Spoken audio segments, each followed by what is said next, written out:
Plastic bag নিয়ে সাধারণ মানুষকে সচেতন করতে এবং প্লাস্টিকের ব্যাগ বর্জনের বার্তা দিতে দোকানে দোকানে ভিজিট গাইঘাটা পঞ্চায়েত সমিতির সভাপতি। ৩রা জুলাই বিশ্বজুড়ে পালিত হলো প্লাস্টিক ব্যাগ ফ্রি ডে। প্রতি বছরই হয়, হাজারো অনুষ্ঠান থেকে নেওয়া হয় লক্ষ শপথ, কিন্তু দিন ফুরলেই খতম শপথের মেয়াদ। নাগারে গোটা বিশ্বে তৈরি হতে পারে প্লাস্টিকের ভাগাড়, তবু এই বিশেষ দিনটিতে মনে করানোর চেষ্টা হয় প্লাস্টিকের ক্যারি ব্যাগ ব্যবহার না করে অন্তত কিছুটা হ্রাস টানা যায় পরিস্থিতিতে। সারা বিশ্বের মতো ভারতের বিভিন্ন রাজ্যেও পালিত বিশ্ব প্লাস্টিক ব্যাগ মুক্ত দিবস। এদিন উত্তর ২৪ পরগনার গাইঘাটাতেও বিশ্ব প্লাস্টিক ব্যাগ মুক্ত দিবস পালনের ছবি ধরা পড়ল। গাইঘাটা পঞ্চায়েত সমিতির সভাপতি পথে নেমে সাধারণ দোকানদার এবং মানুষদেরকে প্লাস্টিক ব্যাগ নিয়ে সচেতন করলেন এবং প্লাস্টিক ব্যাগ বর্জনের বার্তা দিলেন। গাইঘাটা পঞ্চায়েত সমিতির উদ্যোগে ইসাপুর ২ নম্বর গ্রাম পঞ্চায়েতের সহযোগিতায় পালিত হয় প্লাস্টিক ব্যাগ ফ্রি ডে।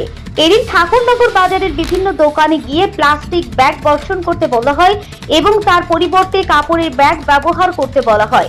এদিনের এই সচেতনতা কর্মসূচিতে উপস্থিত ছিলেন গাইঘাটা পঞ্চায়েত সমিতির সভাপতি ইলা বাগচি, জেলা পরিষদ সদস্য অভিজিৎ বিশ্বাস সহ গ্রাম পঞ্চায়েতের প্রধান ও সমাজকর্মীরা। একটি প্লাস্টিক ব্যাগ গড়ে ব্যবহৃত হয় মাত্র 12 মিনিট। প্রতি মিনিটে সারা বিশ্বে 20 লক্ষ প্লাস্টিক ব্যাগ ব্যবহৃত হয়, অথচ প্রকৃতিতে মিশতে সেই ব্যাগ সময় নেয় হাজার বছর। তাই সাধারণ মানুষ যাতে এই ব্যাগ বর্জন করে পরিবেশ বান্ধব কাপড়ের ব্যাগ ব্যবহার করে, সেই বার্তাই তাদেরকে দেওয়া হলো। আজকে আমাদের ভারতবর্ষের প্লাস্টিক বর্জন দিবস।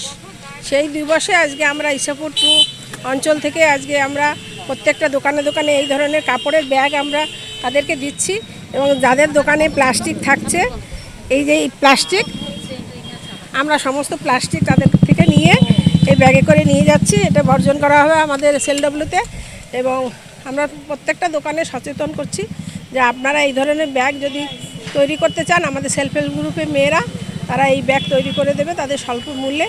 তো প্রত্যেকটা দোকানদারকে বলা হচ্ছে যে আপনারা প্লাস্টিক আর এনে জিনিসপত্র দেবেন না। তাহলে আগের দিনে যেমন বাঁশ কাগজে দেওয়া হতো, প্রত্যেকটা আমি দেখেছি ব্যাঙ্গালোরে প্রত্যেকটা ওষুধের দোকানে তারাও কিন্তু বাঁশ কাগজের মধ্যে ওষুধ দেওয়া হয়।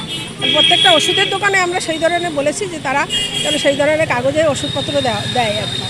এবং অনেকেই এটা খুব ভালোভাবে নিয়েছেন, তারা চাইছেন যে আমাদের পশ্চিমবঙ্গ থেকে যাতে এবং গাইঘাটা পঞ্চায়েত সমিতির আমাদের এই 13টা অঞ্চলের থেকে যাতে প্লাস্টিক আমরা বর্জন করতে পারি, আজকে তার আমাদের কর্মসূচি। দেখা যাচ্ছে রাজ্য সরকার বিভিন্ন সময়ে প্লাস্টিক বর্জনের কর্মসূচি নেয় এবং দেখা যায় তারপরেও অনেকে প্লাস্টিক বর্জন করে না। এর উপরে আপনারা কী ভাবছেন? এই এলাকায় কি এই সচেতনমূলক দিয়ে এই এলাকায় আজকে আমরা নিজেরা তাদেরকে বলে বুঝিয়ে দিয়ে যাচ্ছি।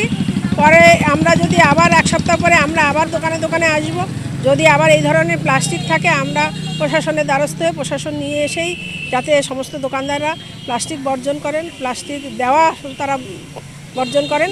এটাই আমরা চাইছি যে গাইঘাটা থেকে যাতে প্লাস্টিক মানে একদম নির্মূল হয়ে যায়।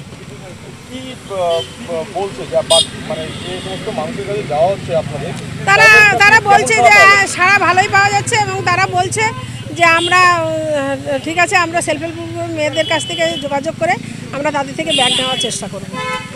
আগে যেমন কিছুদিন আগে আমাদের ফুলবাজারেও আমি দেখেছি পদ্মপাতাতে তারা ফুল দিত। এই ধরনের সচেতন যদি মানুষ হয় তাহলে দেখা যাবে আমাদের এই এলাকা থেকে প্লাস্টিক বর্জন হবে এবং ফুলবাজার দিয়ে আমাদের শিমুলপুরও সেখানে যাচ্ছে, তারা সেই ধরনের ইয়ে করছে। এবং প্রত্যেককে আমরা বলছি যে দরকার হয় আগের দিনের মতো সেই বাঁশ কাগজের ব্যবস্থা করুক, তারা সেই ঠোঙা ব্যবস্থা কাগজের যে ঠোঙা ছিল সেই ঠোঙা আবার ফিরে আসুক এবং এই কাপড়ের ব্যাগ আবার আমাদের যেমন বাবা কাকারা সবাই দেখেছি আমি ছোটোবেলায় যে খাকি রঙের ব্যাগ, সাদা ব্যাগ নিয়ে তারা বাজার করতে যেতেন এবং মাছ কিনতে যেতেন, ঠোঙায় করে মাছ নিয়ে ওই ব্যাগে করে নিয়ে আসতেন কাগজের ঠোঙাতে। সেই ধরনের ইয়ে আবার ফিরে আসুক, এটা আমরা চাই। আমার নাম ইলা বাগচি, গাইঘাটা পঞ্চায়েত সমিতির সভাপতি। মূলত গাইঘাটা পঞ্চায়েত সমিতি এবং আজকে ইছাপুর 2 পঞ্চায়েতের তত্ত্বাবধানে এই প্রোগ্রামটা হচ্ছে। এটা সচেতনতা বৃদ্ধিমূলক প্রোগ্রাম যাতে মানুষ প্লাস্টিক ব্যবহারটা কমায়। আগেও আমরা এই প্রোগ্রাম এরকম করেছি, কিন্তু সেটা ফ্রুটফুল হয়নি। তার কারণ হচ্ছে আমরা অল্টারনেট ব্যবস্থা তাদের কাছে করে দিতে পারিনি। কিন্তু এইবার আমরা যেটা আপনারা দেখতে পাচ্ছেন যে আমরা সেলফ হেল্প গ্রুপের মাধ্যমে কিছু কাপড়ের ব্যাগ তৈরি করে দোকানে দোকানে দিচ্ছি এবং কাপড়ের গায়ে সেলফ হেল্প গ্রুপের নাম লেখা আছে। তারা যদি পঞ্চায়েতে আসে এবং যারা যদি কাপড় সাপ্লাই দেয় তো ভালো, না দিলেও খুব স্বল্প মূল্যের ব্যবধানে কিন্তু আমরা এই কাপড়ের ব্যাগ তাদের সাপ্লাই করে দিতে পারবো। এবং আমরা আশা রাখছি যে এইবারে যে প্রোগ্রামটা অন্য অন্য বারের থেকে এটা একটু ভিন্নধর্মী প্রোগ্রাম এবং এর মাধ্যমে আমরা অনেকটাই দূষণমুক্ত ইছাপুর 2 গঠন করতে পারবো। দেখা যাচ্ছে যে প্লাস্টিকের মূল্য এবং হচ্ছে কাপড়ের মূল্য অনেকটাই ব্যবধান, সেখানে কি দোকানদাররা না, আমরা বেসিক্যালি আমরা যেটা চেষ্টা করছি যে ব্যবধানটা অনেকটা কমিয়ে আনার, এবং সেলফ হেল্প গ্রুপের মাধ্যমে আপনি যখন করবেন কিংবা কাগজের ব্যাগ আপনি যখন দেবেন, কাগজের ঠোঙা, তখন অনেকটাই আপনার প্লাস্টিকের থেকেও দামটা কমে আসবে। প্লাস্টিক আপনি যে দামে এখন কিনছেন কাগজের ঠোঙা তো তার থেকেও সস্তা। আপনি প্লাস্টিকের প্যাকেটটা না দিয়ে যদি কাগজের ঠোঙাতেও দেন, এরকম বহু শহরে আছে যে অনেক মিউনিসিপ্যালিটি এটা সিস্টেম তৈরি করেছে যে সেখানে কিন্তু কোনো প্লাস্টিকের ব্যাগ দেওয়া হয় না, আপনি যত বড়ই জিনিস নেন না কেন কাগজের ঠোঙাতেই দেওয়া হয়। সাধারণ মানুষকে কি বলবেন? খুব ভালো আমরা পেয়েছি এই মানুষের পক্ষ থেকে, দোকানদারদের পক্ষ থেকে। আপনারা দেখলেন আমাদের প্রধান উপপ্রধান সবাই মানুষ যারা প্লাস্টিক নিয়ে যাচ্ছিল ঠোঙা পাল্টে আমাদের কাপড়ের ব্যাগটা তাদের দেওয়া হলো। মানুষ খুশি, মানুষও চাইছে না পৃথিবী দূষণ করতে। সাধারণ মানুষকে কি বার্তা দেবেন আপনি? সাধারণ মানুষকে আমরা এটাই বার্তা দিচ্ছি যে আপনারা প্লাস্টিকের ব্যাগ বাড়িতে নিয়ে যাবেন না। এটা আপনাদের বাড়িতেও দূষণ করে, সমগ্র ভারতবর্ষের দূষণ করে, সমগ্র পৃথিবীর দূষণ করে। আপনারা নিজেরাই এই প্লাস্টিকের ব্যাগটা বর্জন করুন, আপনারা অল্টারনেট ব্যাগ বাড়ির থেকে নিয়ে আসুন, আর না হলে কাগজের ঠোঙায় করে কিংবা কাপড়ের ব্যাগে করে জিনিসপত্র বাড়িতে নিয়ে যান। আপনার নাম? আমি জেলা পরিষদ সদস্য অভিজিৎ বিশ্বাস।